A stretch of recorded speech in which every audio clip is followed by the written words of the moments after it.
Thank you for joining Wars of the Rosies as we conclude with Initiates Part 3, an article from the Initiates, Volume 1, Number 3, June 1908.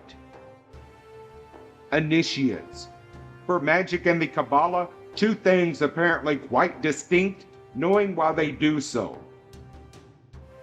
Learn, therefore, astronomic magic, which otherwise I call Kabbalistic. Depestilitate. This art, formerly called Kabbalistic, was in the beginning named Vabala, and afterwards Kabbalai. It is a species of magic. It was also, but falsely, called Gabanala, by one whose knowledge of the subject was profound. It was of an unknown ethnic origin, and it passed subsequently to the Chaldeans and Hebrews, by both of whom it was corrupted. Philosophia Zagax. For magic and the Kabbalah, two things apparently quite distinct, knowing why they do so. Magic indeed is an art and faculty whereby the elementary bodies, their fruits, properties, virtues, and hidden operations are comprehended. But the Kabbalah, by a subtle understanding of the scriptures, seems to trace out the way to God for men, to show them how they may act with Him and prophesy from Him. For the Kabbalah is full of divine mysteries, even as magic is full of natural secrets. It teaches of and foretells the nature of things to come as well as of things present. Since its operation consists in knowing the inner constitution of all creatures, of celestial as well as terrestrial bodies, what is latent within them, what their occult virtues are, from what they were originally designed, and with what properties they are endowed. These and the like subjects are the bonds wherewith things celestial are bound up with things of the earth, as may sometimes be seen in their operation even with the bodily eyes. Such a conjecture of celestial influences, whereby the heavenly virtues acted upon in inferior bodies, was formerly called by the Magi a Gamahia, an object which received the influence and exhibited the sign thereof appears to have been termed Gamahiyu, etc. But the name was chiefly given to certain stones on which various and wonderful images and figures of men and animals have been found naturally depicted, being not the work of men, but the results of the providence and counsel of God. De imaginibus. It is possible, magically, for a man to project his influence into these stones and some other substances, but they also have their own inherent virtues, which is indicated by the shape and the special nature of the impression. There was also an artificial Gamahias, invented and prepared by the Magi, and this seems to have been more powerful. De Cardu, Angelico. The student will understand that this would be identical with a genuine magnetized article at the present day, or the marriage of the celestial powers and properties with elementary bodies. Hence ensued the excellent commixture of all bodies, celestial and terrestrial, namely of the sun and planets, likewise vegetables, minerals, and animals. The devil attempted with his whole force and endeavor to darken this light, nor was he wholly frustrated in his hopes, for he deprived all Greece of it, and in place thereof introduced among that people human speculations and simple blasphemies against God and against his Son. Magic, it is true, had its origin in the divine ternary and arose from the Trinity of God, for God marked all his creatures with his ternary, and engraved its hieroglyph on them with his own finger. Nothing in the nature of things can be assigned or produced that lacks this magistery of the divine ternary, or that does not even accurately prove it. The creature teaches us to understand and see the Creator himself, as St. Paul testifies to the Romans. This covenant of the divine ternary, diffused throughout the world substance of things, is indissoluble. By this also, we have the secret of all nature, from the four elements. For the ternary, with the magical quaternary, produces a perfect septenary, endowed with many arcana and demonstrated by things which are known. When the quaternary rests in the ternary, then arises the light of the world on the horizon of eternity,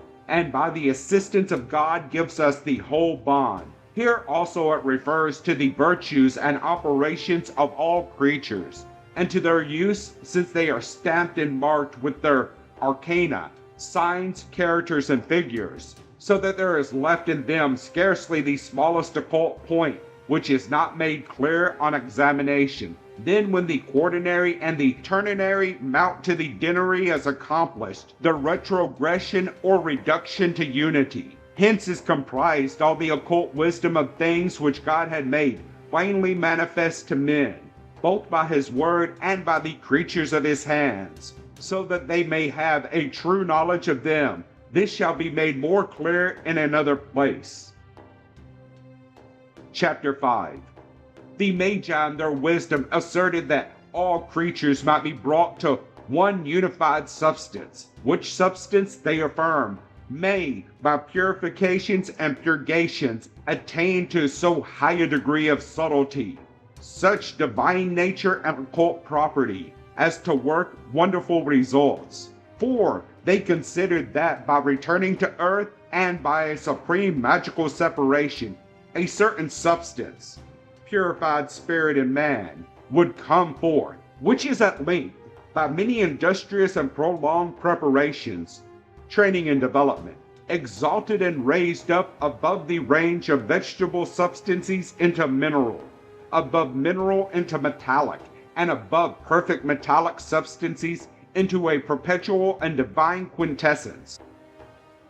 Man was regarded by Paracelsus as himself in a special manner, the true quintessence, after God had created all the elements, stars and every other created thing, and had disposed them according to his will. He proceeded, lastly, to the forming of man. He extracted the essence out of the four elements into one mass. He extracted also the elements of wisdom, art, and reason out of the stars, and this twofold essence he congested into one mass, which mass Scripture calls the slime of earth. From that mass, two bodies were made, the sidereal and the elementary. These, according to the light of nature, are called quintessence. This mass was extracted, and therein the firmament and the elements were condensed. What was extracted from the fourth after this manner constituted a fifth. The quintessence is a nucleus and the place of the essence and properties of all things in the universal world. All nature came into the hands of God. All potency, all property, all essence of the superior and inferior globe. All these had God in his hand, and from these he formed man according to his image. Philosophia Sagax. Man, therefore, contains part of everything that was, that is, or that shall be. Herein is a mighty secret. And divine quintessence, including in itself the essence of all celestial and terrestrial creatures. The Arabs and Greeks, by the occult characters and hieroglyphic descriptions of the Persians and the Egyptians, attained the secret and abstruse mysteries. When these were obtained and partially understood, they saw with their own eyes, in the course of experimenting, many wonderful and strange effects. But since these super-celestial operations lie more deeply hidden than their capacity could penetrate, they did not call this super-celestial arcanum according to the instruction of the Magi, but the arcanum of the philosopher's stone, according to the counsel and judgment of Pythagoras. Whoever obtained the stone overshadowed it with various enigmatic figures, depictive resemblances, comparisons, and fictitious titles, so that its matter might remain occult. Very little or no knowledge of it therefore can be had from them.